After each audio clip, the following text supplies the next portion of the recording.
going, you thief! Toro Santos, hindi ka na mag-a-assist sa akin. Ang programang ito ay rated SPG. Striktong patnubay at gabay ng magulang ang kailangan. Maaaring may masiselang tema, lengguwahe, karahasan, sexual, horror o droga na hindi angkop sa mga bata. Umaatake na nga ng palihim itong si Giselle sa Apex at unti-unti na nga niyang kinakausap ang mga board members nito upang mabawi na talaga ng mga tanyag ang kanila naman talagang hospital.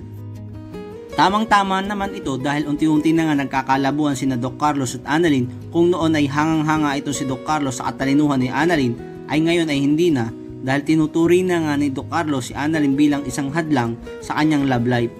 Sa katunayan nga nito, hindi na nga sasang-ayunan ni Doc Carlos ang mga research ni Annalyn patungkol sa BIP nilang pasyente at bilang residente pa lang daw itong si Annalyn ay dapat lang daw itong sumunod kay Doc Carlos at ang atupagin lang daw nito ay ang pagiging assistant ni Doc Carlos.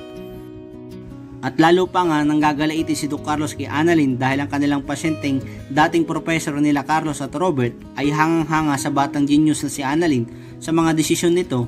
Mas makakatulong sa kanilang pasyenteng gaganaping operasyon nito na hindi naman sinasang-ayunan ni Carlos at hindi nga lang kay Annalyn kitang-kita ang pagbabagong ugali ni Carlos kundi pati kay Lynette dahil pagsasabihan niya na ito na hindi na dapat binibaby ang kanyang anak na si Annalyn.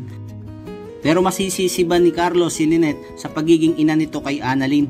Samantala babalaan naman ni Zoe ang kanyang inang si Moira na kailangan nitong gumawa ng paraan upang hindi siya mapatalsik sa Apex.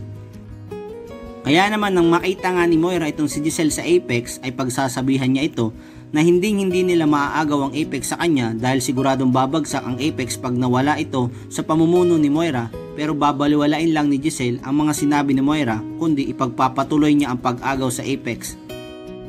Kaya naman kung isa rin sa mga nagnanais na mapatalsik na nga si Moira sa Apex at tuluyan na nga mabawi ng mga tanyag ito ay paki-like ang video ito and don't forget to subscribe.